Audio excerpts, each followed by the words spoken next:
My name is Harold Blake. I'm 73 years old. A week ago, I heard my daughter-in-law Jenna say to my grandson, "Press him. He's almost helpless. Sign these papers, and the house will be ours." He won't even understand. The problem is I understood everything. And I wasn't as helpless as they thought. My name's Harold Blake, 73 years old. And 3 weeks ago, I found something that could have ended my life. Not my heart, not my health, but my will to live. It started on a Tuesday morning. Cold air was creeping through the window gaps, the kind that makes old bones complain. I was looking for a wrench in the drawer of my desk when I saw a manila folder I didn't recognize. Thick, neatly sealed, with my name written on it. For Grandpa, in my grandson's handwriting. At first, I thought it was some surprise. Maybe something sweet. Alec and his wife Jenna had been living with me for almost a year to take care of me. They said I shouldn't be alone after Martha, my wife, passed away. I believed them. God help me, I believed them. But curiosity got me. I opened the folder.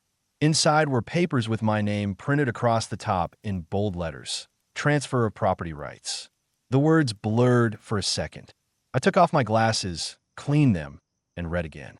According to those pages, I was giving full ownership of my house. This house, the one I built with my bare hands in 1981, to Alec Blake. My signature was already there, but it wasn't mine. It was a damn good imitation, though. Same shaky strokes, same pressure on the letters. Someone had practiced. I checked the notary's seal. It was fake, too. No registration number, no real stamp. Just a copy of one from the internet. My heart didn't race. It didn't even ache. It froze. Because this wasn't some stranger trying to rob me. It was family. My blood. I sat back in a chair and stared at the papers. Martha's voice echoed in my head, soft and steady. "Be careful who you let inside your house, Harold. Some people don't knock, they dig." She'd been right. Again, that night I waited. They came home late from some real estate dinner. Jenna walked in first, heels clicking like hammers on a coffin. Alec followed, half drunk, half charming, same as always. I watched them from the couch like nothing happened. "Hey, Grandpa," Alec said, dropping his coat. "You're up late." "Couldn't sleep," I said. "You two have fun?" "Yeah, just talking to a few agents about investments." I smiled. My hands didn't shake when I reached for my tea. "Investments. Sounds smart." He smiled back, easy, confident. He didn't know I'd seen everything. They went upstairs, laughing. The sound of their footsteps echoed across the wooden floor I built with Martha 40 years ago. Each creak felt like a betrayal. When the house went quiet, I went to the garage. There behind the old workbench, I kept a small safe. Inside were all my original documents. Deeds, IDs, my marriage certificate, even a note Martha wrote before she passed. I checked everything, all intact. Then I noticed something else. Alec had taken a spare key to the safe. It wasn't where I kept it, taped under the top drawer. He'd been planning this for months. At dawn, I drove to see my old friend, Robert Finch, an attorney who used to handle my papers years ago. He'd retired, but still knew the system inside out. I showed him the folder. He didn't speak for almost a minute. Just read, page after page.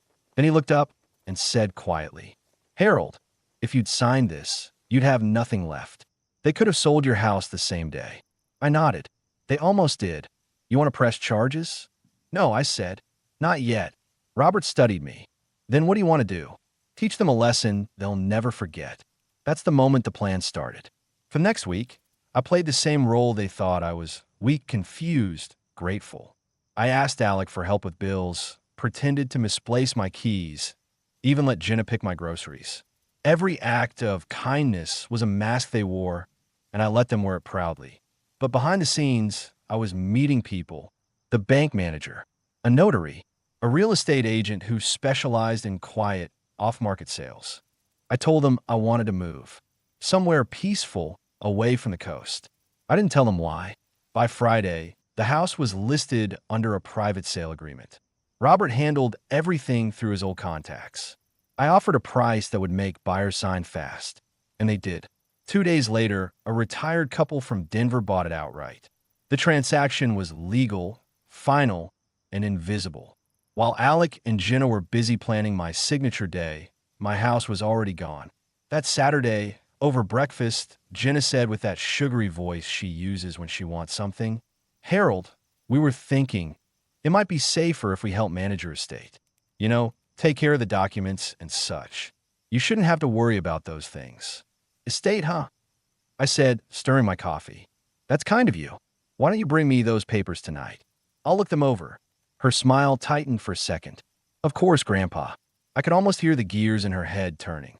That night, she came to my study with Alec behind her. They laid down the same folder I'd already seen. I watched them pretend like it was new. Just standard stuff? Alec said, voice casual. Makes it easier for us to handle things if something happens to you. Something like what? I asked. Oh, just in case. I leaned forward. In case I die. He hesitated. Jenna jumped in. No. Well, you never know with age, Grandpa. I took the papers, pretended to skim, then closed the folder and smiled. You're right. You never know. They left the room thinking they'd won. But as soon as the door closed, I laughed for the first time in months. Because what they didn't know was that the house they were scheming for was already sold. The money was sitting safely in an account only I could access. They were fighting over a ghost. The next morning, I packed my suitcase. Only what I needed: clothes, a photo of Martha, and a small wooden box she carved years ago. Before I walked out the door, I looked around one last time. The sun was rising through the window, lighting the walls we painted together. I whispered, "You were right again, Martha. Some people don't knock, they dig." Then I closed the door behind me. And that's how my revenge began. The next morning, I drove into town before sunrise. The air still smelled of salt and pine, and the road was quiet enough for me to hear my own heartbeat. I stopped by the bank first, closed my old joint account, and opened a new one under a different name. Everything was clean, private, untouchable. I was done being predictable. By the time I got home, Alec was already awake, sitting at the kitchen table scrolling through his phone, pretending to be busy. "Morning, Grandpa," he said, all cheerful. "We thought we'd barbecue tonight. Maybe invite some of my friends from work." I poured myself coffee, didn't answer. I knew that fake smile. I'd seen the same one when he was a kid and broke my window with a baseball, then said it was the neighbor's cat. Only difference now. He wasn't breaking windows. He was trying to break me. Jenna came down in her robe, holding her tablet. "Harold, we need your signature on something small. Insurance stuff. Just to make sure everything's covered." "Sure," I said. "Bring it by after lunch." Her eyes lit up like she'd just won the lottery. I spent the morning in my garage, packing tools, old photos, and Martha's things. Every box I sealed felt like a nail in the coffin of their plan. I was leaving this place for good, and they didn't even know it. By noon, Jenna knocked on my door with Alec behind her. They were both dressed up like lawyers, serious faces, fake smiles. She placed a neat stack of papers in front of me and said, "It's just routine, Grandpa. The insurance company needs your authorization." I flipped through the pages slowly. Every word, every paragraph looked official. Policy numbers, addresses, even a fake company seal. But I'd seen enough in my life to spot a trap. Halfway through, I found a real line they wanted. "The undersigned hereby grants full authority and transfer of property to the listed beneficiary." It wasn't insurance. It was theft, dressed in fine print. I looked at them, calm as ever. "You sure this is insurance?" "Of course." Alex said too quickly. "Just sign where Jenna marked." I smiled. "You two have thought of everything, haven't you?" Jenna's hand twitched. "What do you mean?" "Nothing," I said, pushing the papers aside. "But I don't sign anything without my lawyers seeing it first." Her face drained of color. Alec tried to cover it up. "Grandpa, come on. It's just paperwork. You don't need." I said my lawyer will see it, I repeated. "If it's really what you say, you've got nothing to worry about." They stared at me, silent, realizing something was off. Jenna forced a smile and gathered the papers. "Of course. Whatever makes you comfortable." As soon as they left the room, I laughed quietly. They were unraveling. That night, I got a call from my old attorney, Robert Finch. "It's done," he said. "The couple from Denver wired the full amount. The property's officially transferred." "Good," I said. "Now it's time to tell them the truth." "Harold," he warned, "don't make it ugly." I chuckled. "Robert, I've been quiet too long. It's about to get real."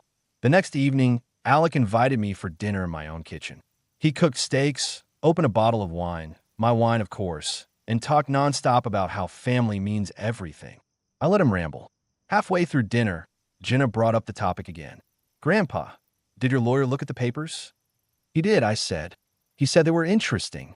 Alex swallowed hard. Interesting how? Well, I said, leaning back. Interesting because they looked exactly like a set of forged documents used in a case he handled years ago. Same structure, same fake notary, same handwriting. The color vanished from Alex's face. Jenna's fork slipped from her hand and clattered against the plate. What are you talking about? She stammered. I stood up slowly, steadying myself on the chair. I'm talking about the fact that I know you forged my signature. I know about the fake seal. And I know you've been planning this for months. Silence. Just the ticking clock over the sink. Then Alec tried to play it cool. You're confused, Grandpa. Maybe you saw something. I slammed my hand on the table so hard the plates rattled. Don't talk to me like I'm senile. I built this house before your parents even met. I know every nail, every corner, and every lie that walks inside it. Jenna's eyes filled with tears, fake ones, like she'd practiced in the mirror. We were only trying to protect you. Harold, you're not getting any younger, and... Protect me. I cut her off. You were trying to bury me before I was even dead. They didn't move, didn't speak, just stared at me, realizing they'd been caught. Finally, I said, You've got 48 hours. Pack your things. You're done here. Alex stood, defiant. You can't kick us out. This is our home, too. Wrong, I said, walking toward the door. It was my home. Now belongs to someone else. You'll find out soon enough. I left them there, stunned, pale, broken. I went to my room, locked the door, and sat on the edge of the bed Martha and I built together. For the first time in months, I felt something close to peace. I wasn't the old fool they thought I was. And the war they started had just turned against them. They came that morning like vultures in dress shirts. The truck rolled up at 9, shiny metal and a logo that looked like it belonged on a nicer street than ours. Two young movers hopped down, clipboard in hand, polite smiles that didn't reach their eyes. Behind them, the couple from Denver followed, quiet and careful, like people stepping into someone else's sacred place and whispering apologies to the floorboards. Alec met the movers at the gate, his jaw tight, shirt sleeves rolled up as if he'd do the heavy lifting himself. Jenna hovered behind him, nails red, voice higher than normal when she spoke. Sir, are you the buyer? She asked the man with the clipboard. He nodded. We closed last week. We're here for the keys and the inventory. Alec's mouth worked. There's been a mistake. My grandfather, he can't. He's not in his right mind. These papers are forged. You can't. The buyer, an older fellow with a slow, honest face, looked at Alec like you look at a child having a tantrum. Sir, with all due respect, we bought this property fair and square. We see the title, the funds cleared, everything legal. He put a gentle hand on his wife's shoulder. We don't want trouble, but we can't delay our move either. Alec's face went a ruinous shade. He lunged toward his phone, dialing like a man trying to reconnect with a falling bridge. Jenna barked instructions to him. Call the lawyer, call the notary, call anyone who might stop a completed sale. I stood behind them in the doorway, wrapped in my cardigan, watching like one of those men you see in old westerns who doesn't need a ride into town to know the score. I didn't step forward. I didn't shout. I'd already sealed the windows. This wasn't about drama. It was about consequences. They called the local attorney first. He came faster than I expected. Young, polished, the sort who smells faintly of cologne and confidence. He took one look at the buyer's papers, then at the copies I'd handed Robert 2 weeks earlier, and his expression closed like a safe. We can file an injunction, he said after a long pause. But with the funds cleared and the proper registration, you'd be arguing against a bona fide purchaser for value. It's unlikely. He said it gently, but the words were a slab of ice on Alec's chest. Jenna cried, then a rush of loud, theatrical sobs, the kind you practice in the mirror. Grandpa, she screamed, how could you do this to us? You can't just sell our home. Her voice bounced off the ceiling, thin and brittle. Neighbors gathered. They stood on the sidewalk like a jury, folding their arms against the cold, eyes sliding between the buyers and the family. Mrs. Carter from next door, who'd once brought me lemon cake when Martha was sick, came close. She looked at me, then at Alec, and there was a small, sharp pity on her face. That pity cut deeper than any insult. Alec tried another angle, the forged signature. He demanded the police. He waved the folder he'd pretended to find earlier like evidence. 2 officers arrived, polite and procedural. They took the folder, read the pages under the porch light, and called a specialist in forgery from downtown. The specialist came within an hour and, looking at the documents, frowned. "These are skillful," he said, "but amateurish. No register notari stamp." The signature doesn't match any government-verified sample. Whoever did this tried hard, but it doesn't hold up in court. Alec's shoulders slumped. Jenna's face emptied of color. They had space to argue, to threaten. Instead, they swooned into disbelief. I watched them untangle themselves in the web they'd weaved. There was no cunning left, only the raw exposure of people who'd banked on my death rather than my defiance. The movers started carrying boxes. They lifted the old oak table weed wrenched into shape, the piano that used to be silent in winter but sprang alive when the grandkids visited, picture frames that held ghosts of birthdays and small hands. The sun came through the kitchen window and hit a photograph of Martha and me the day we painted the fence. One of the movers paused, thumbed dust from the frame, and I saw a recognition flicker in his eyes, like he sensed what a life cost. Neighbors whispered. David, 2 doors down, who'd always wave when I fixed his truck, spit out, "You should have known better than to trust him." A car slowed, faces peered, and someone filmed with their phone. The spectacle making stories before noon. Alec tried to stop the men from taking things.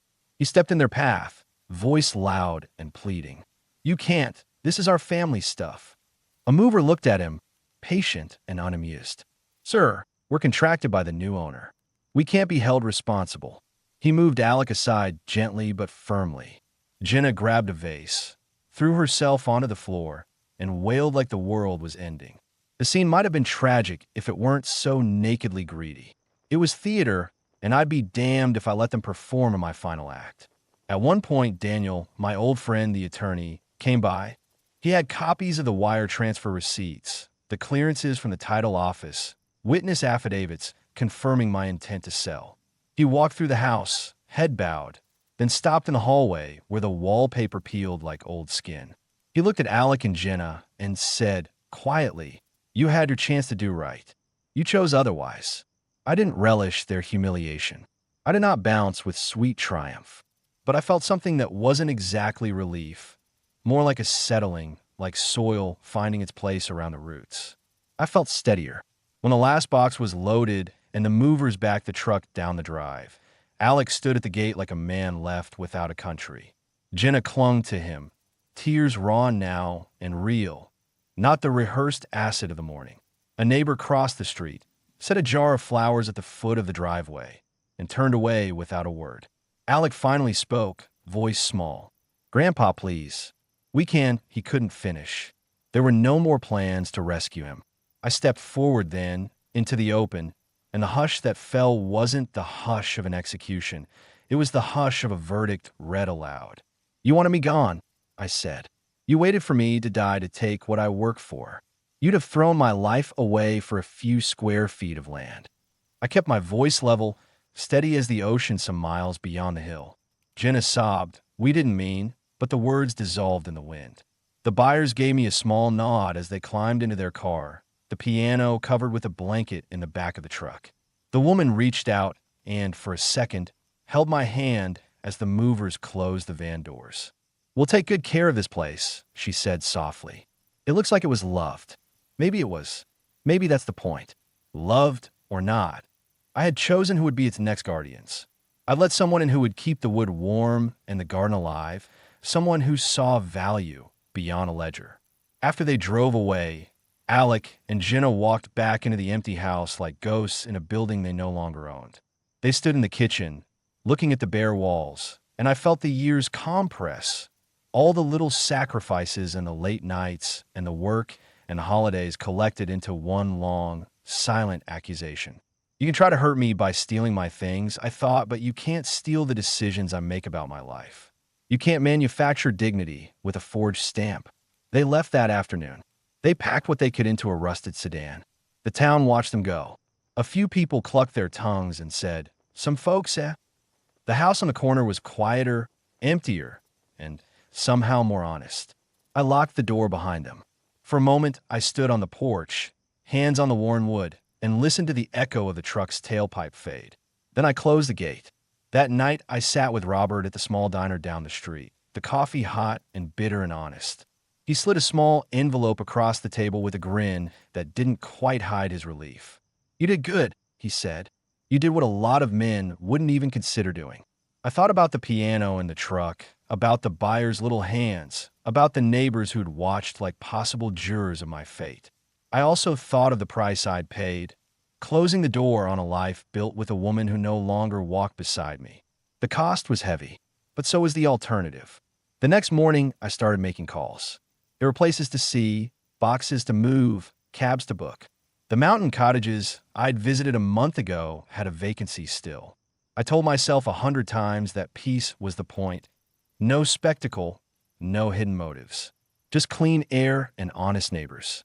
As I packed one last photograph of Martha in a bubble wrap, I didn't feel the old hunger for what I had lost. I felt the quiet thrill of having set my own terms.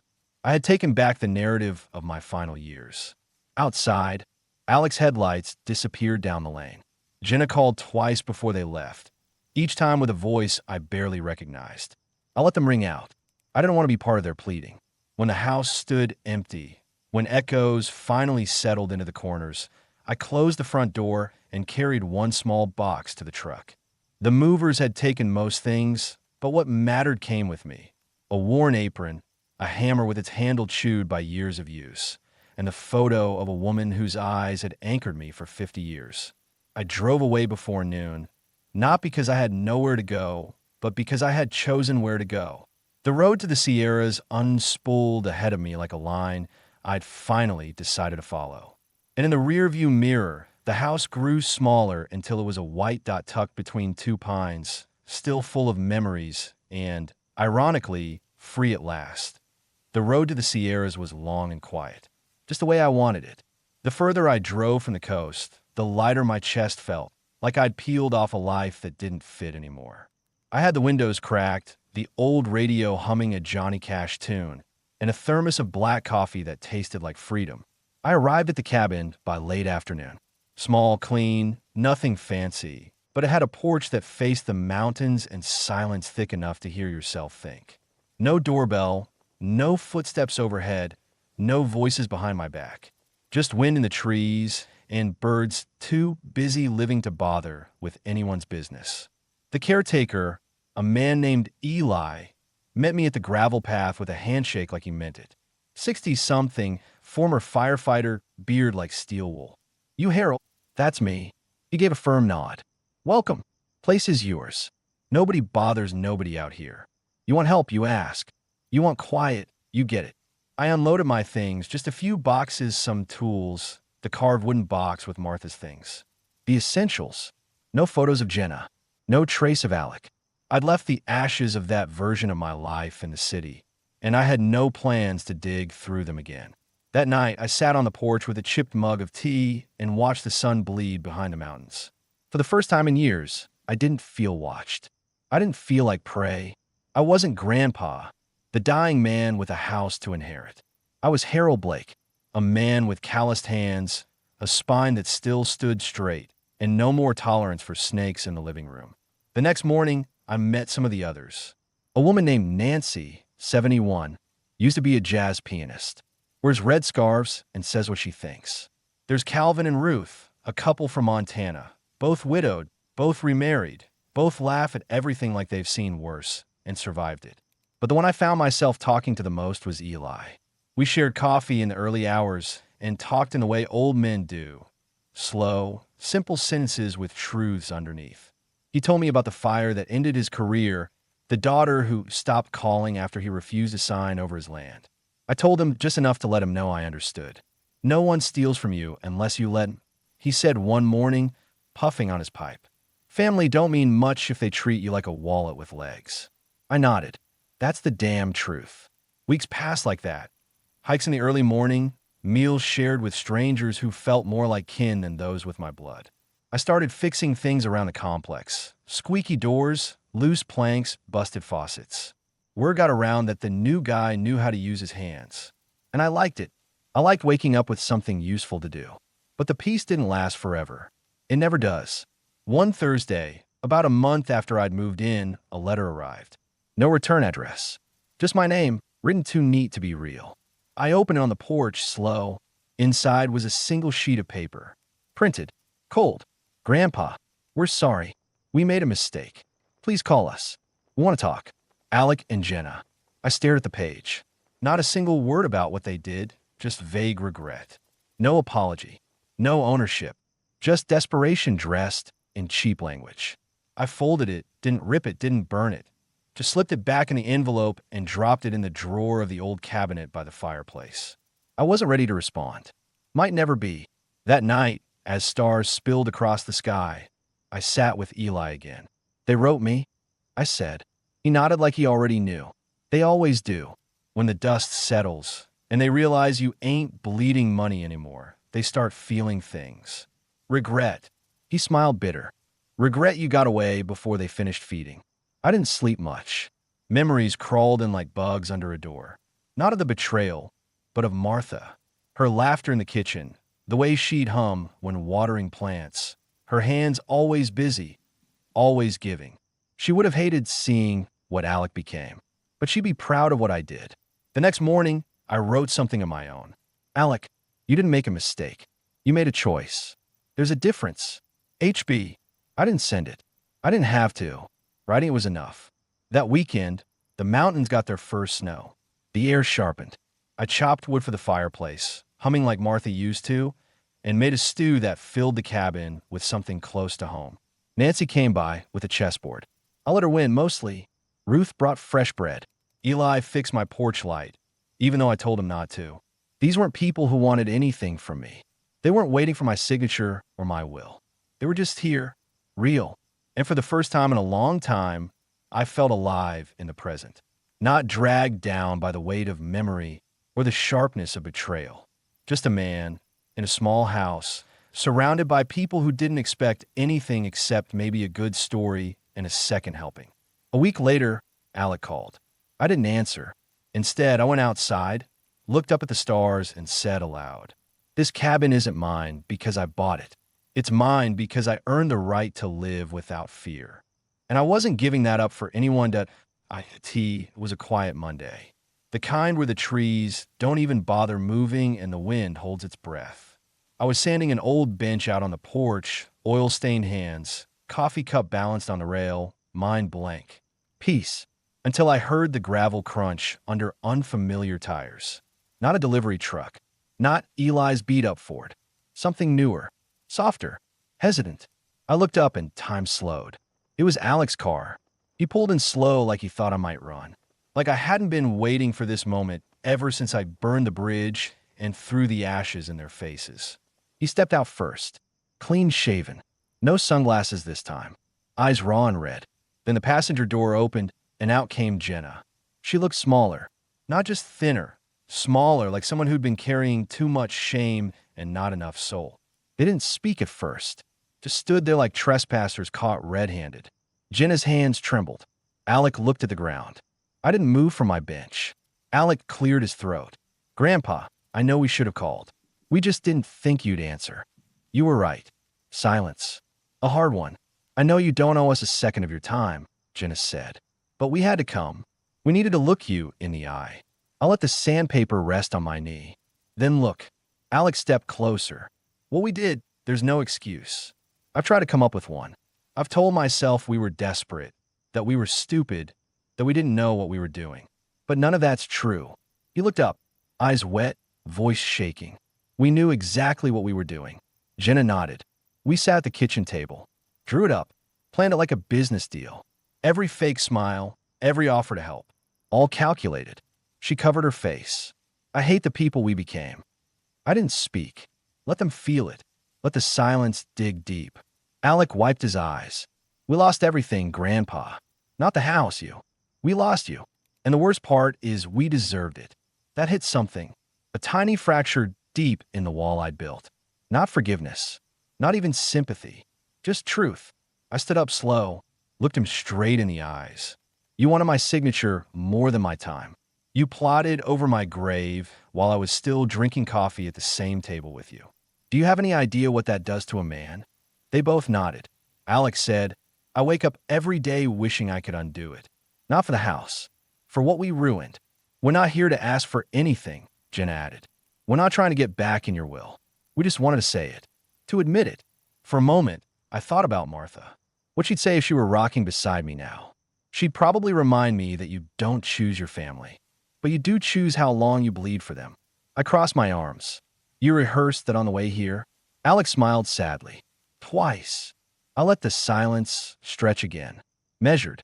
Then I pointed to two empty chairs near the porch rail. Sit. They looked surprised, but they sat. Quiet. Like kids waiting for a verdict. I poured more coffee. No sugar. Life didn't deserve any sweetness just yet. We talked for almost an hour. Not about the house. Not about the fake documents. Not about who did what first. We talked about Martha. About the holidays we used to have when the kids were small. About the first birdhouse Alec built with me when he was 10. We didn't laugh. We didn't cry. We remembered. At the end, Jenna stood up. I know we can't fix it. I don't even think we deserve your voice right now. But thank you for giving us this time. Alec followed. I'm not asking for forgiveness. Just maybe someday you won't hate the sound of my name. I didn't answer. They turned to go. Reached the car. Jenna opened the door. Alec looked back. You ever need help out here with anything? We're not far. I gave a short nod. Didn't say yes. Didn't say no. They drove away. No music, no last looks. Just dust in the rear view. That night, I sat by the fire, whiskey in hand, and looked at the stars. Thought about what Alex said. We're not far. And maybe someday I want to see what kind of people they turned into after they lost everything. Maybe, but not yet. Tomorrow, I'd fix the back fence, clean the chimney, and have lunch with Eli and Nancy. And that would be enough. Because forgiveness isn't a gift you hand out at the door. It's a bridge.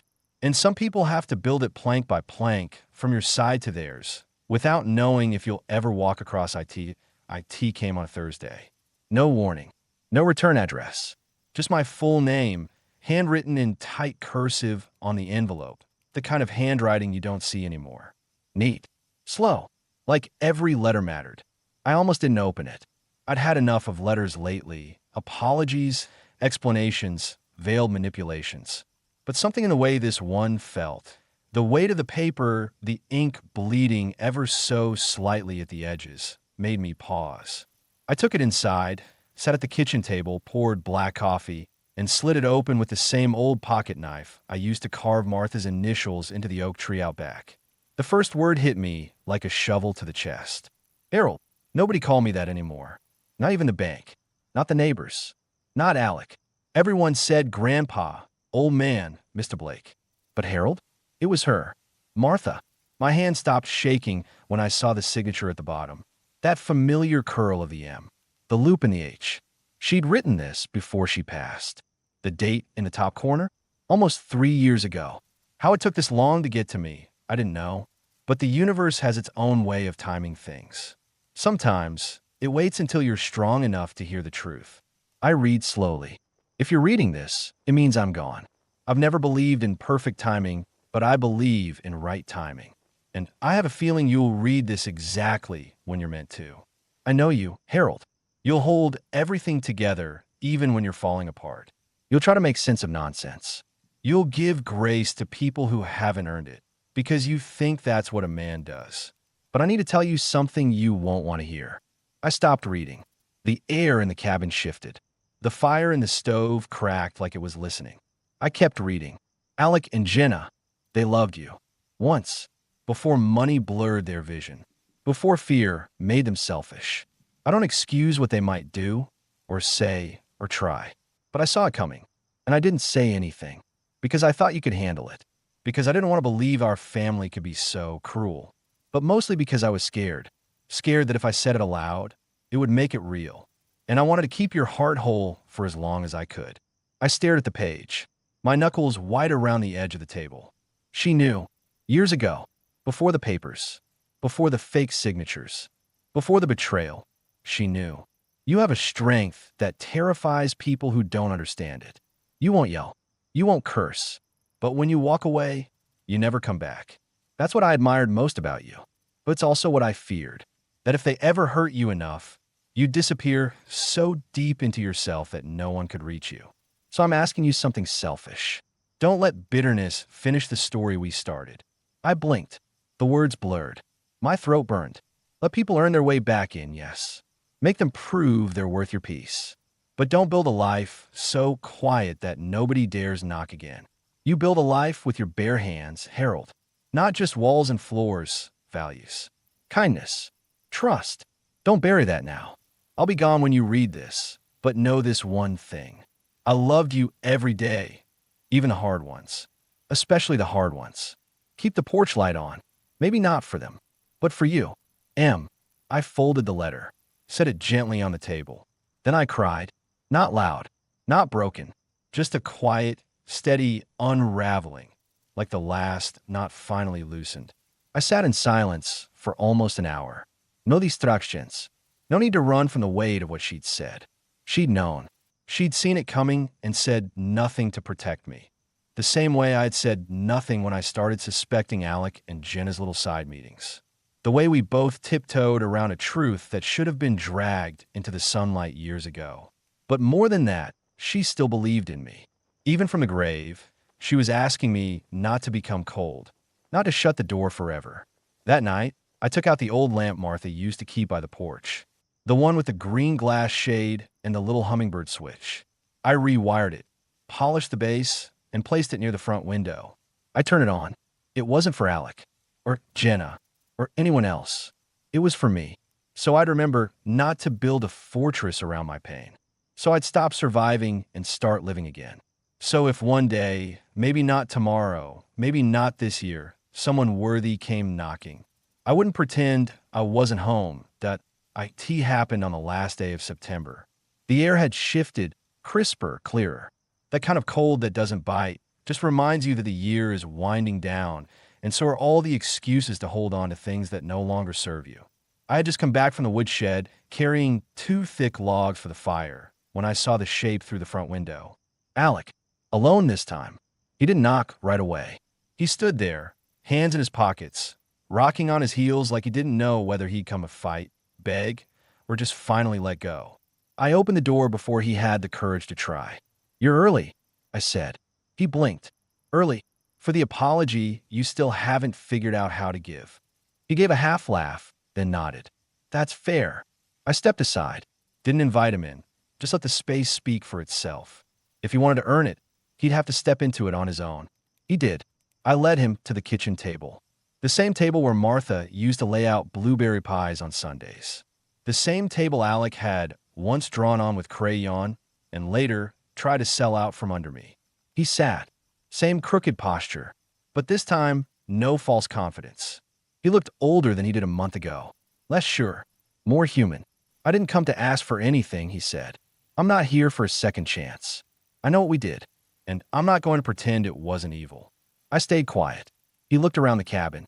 The firewood stacked in the corner. The clean counter. The photo of Martha I'd put back up last week. You built something beautiful here, he said. Again, some things are worth rebuilding. I answered. Others should stay broken. He nodded. I agree. A pause. After we left, Jenna couldn't stop crying for 2 days. I tried to fix it, tried to say the right things. But the truth was, you broke it because you wanted to, I said. That's the truth you've been circling since you walked in. He nodded, slower this time. You're right. I wanted it. I thought I deserved it. I thought you were just holding on to something that didn't matter anymore. Like you were too old to need a home. That line nearly made me stand up and walk out. But I stayed, because I needed to hear the next sentence. He swallowed. But I was wrong. I forgot that a man doesn't stop needing when he gets old. He just stops asking. And we mistook your silence for weakness. I looked at him. Really looked. For the first time in years, I didn't see a schemer. I saw the boy I used to take fishing. The one who cried when he thought he'd lost a trout he never even hooked. The one who once carved "I love Grandpa" into the barn wall, thinking I'd be mad. I know nothing I say will change what we did, Alex said. And I'm not asking for forgiveness. I just wanted you to know we lost more than a house. I leaned back. The chair creaked. The fire popped. And somewhere between the walls of this small cabin and the ashes of my old life, I felt the weight lift just enough to breathe. I got a letter from Martha, I said. Alec looked up, surprised. She wrote it before she died. Told me not to let bitterness write the ending. He blinked. And did you? I nodded slowly. I rewrote it. Not for you. For me. I stood up and walked to the porch. He followed. The sun was setting behind the mountains, gold pouring through the trees like spilled honey. We stood there in silence. No more need for speeches. Before he left, Alec turned to me. You don't have to say anything. I just wanted to stand here one last time and feel what it was like when I was still someone you trusted. I looked at him. That trust is gone. But you? You're not. He nodded, eyes wet. That's more than I deserve. He walked back to his car. This time, no silence. No manipulation. Just a quiet goodbye. As his car disappeared into the dusk, I turned back toward the cabin, toward the warmth. The lamp by the window still glowing. The fire still breathing. And for the first time in a long, long while, I didn't feel haunted. I felt free.